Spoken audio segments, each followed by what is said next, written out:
Hi, this is a disclaimer. I want to make sure we all understand that I am not a doctor and I am not prescribing any particular food or medications. For that, you have to follow the advice of your physician. Uh, what I am doing in this show is only talking about how the sugar has reacted on my body for the foods that I'm eating. And sometimes some viewers and some friends, they also are into this. They do the study themselves with the sensor and they send me that. And sometimes it's food that I don't eat. So I could be also including that. But none of this should be treated as an advice. It is only a diary or record of how my body reacts.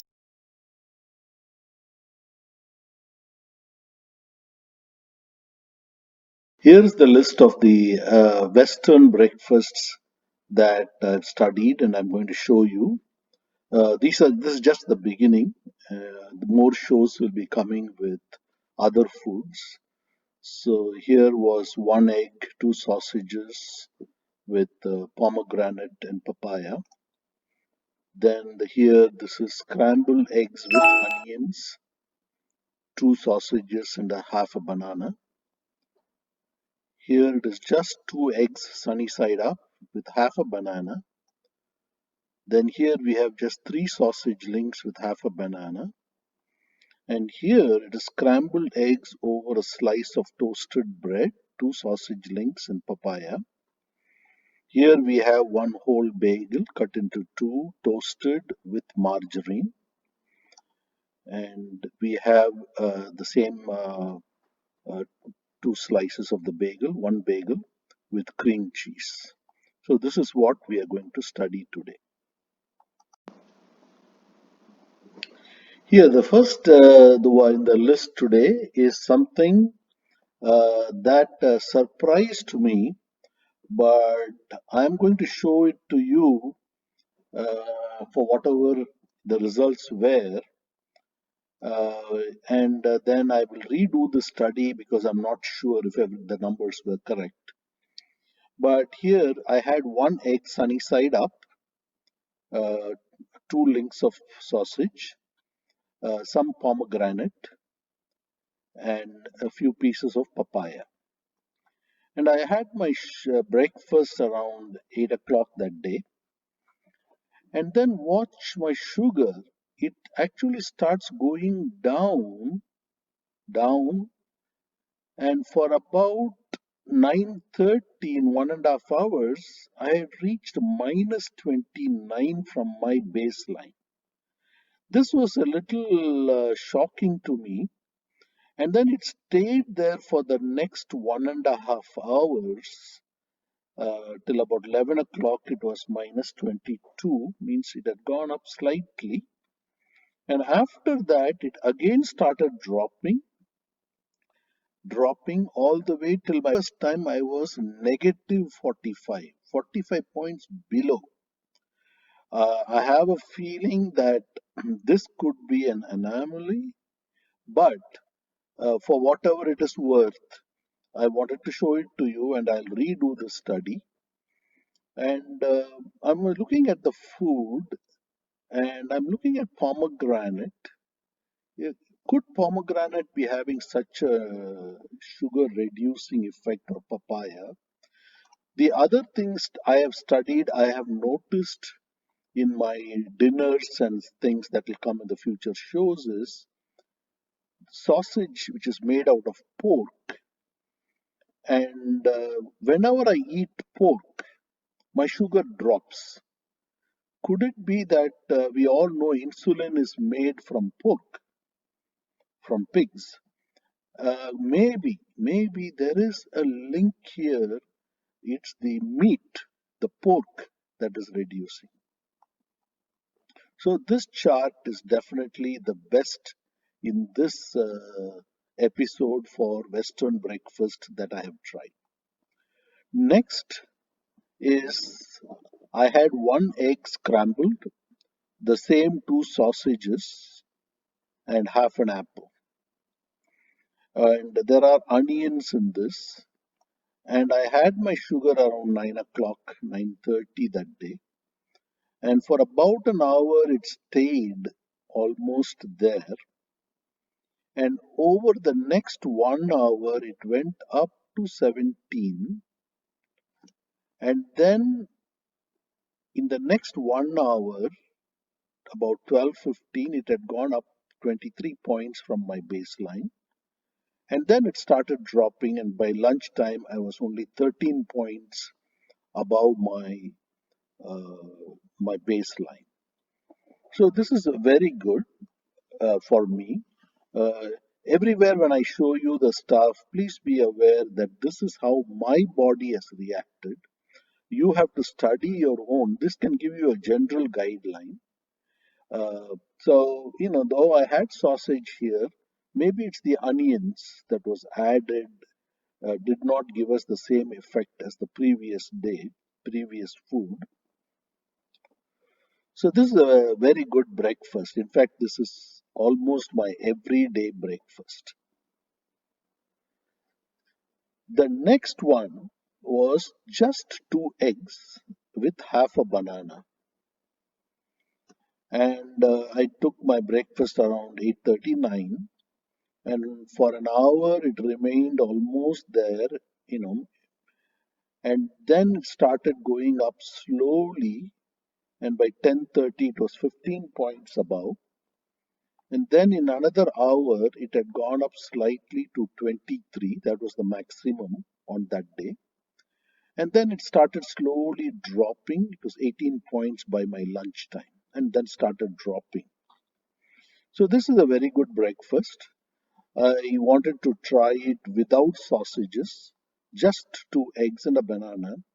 Of course, this is not filling for me because I have about 3 to 4 hours before my next meal. So this is the result that just two eggs and half a banana has increased my sugar by 23 points. The next one day I tried just sausages. So I said, okay, let me eat three links of sausage and half a banana to see what's the effect. So I started around 8:39. It stayed there till about 9:30, gone up slightly 9 points above my baseline, and stayed flat for another hour, and then it started going up slightly to up to 27 points by 10:30, and from there it started going down slowly. In an hour's time I had come down to 14 by 11:30, and then stayed there and started dropping, and by lunchtime I was just 5 points above my baseline. So this is a very good breakfast to eat for us diabetes. The next one, like we saw the scrambled egg, I added a slice of toasted bread and put scrambled eggs on it with two sausages and a little bit of papaya. And I had my breakfast pretty late, that around 9:30 that day. And for an hour it stayed almost there and then started rising uh, and reached by 12 o'clock. I had reached a maximum of 46 points above my baseline, and that was the highest for this. So, and then it started going down, and by lunchtime, I was 19 points above. So, you see this effect, it has gone to 46 with a slice of bread compared to the day where I just ate the scrambled eggs with onions. So definitely the bread, the carbohydrates, has an effect on it. I mean, it's not too bad, but still, it's going up a little high. So we can understand that my body reacts badly to carbs. The next one is bagels, one bagel cut into two halves, toasted with margarine. I had my breakfast around 9 o'clock, and for about 1 hour it remained almost there. And then it started on a steep rise above.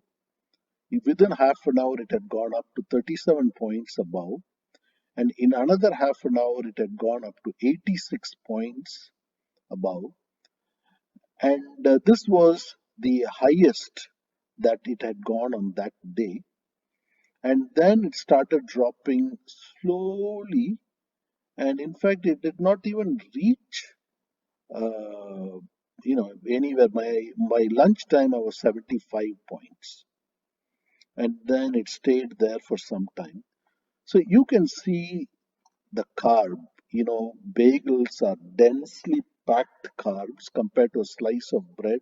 They say a bagel is 3 to 4 times dense, and how my body doesn't like it. The next day, I tried the same bagels, this time with cream cheese, which is the American favorite. Bagels with cream cheese is like apple pie. And I had my breakfast around 9 o'clock. It stayed there. Usually, I've noticed whenever these carbs work on the body for 1 hour, I think the body is digesting it, nothing happens.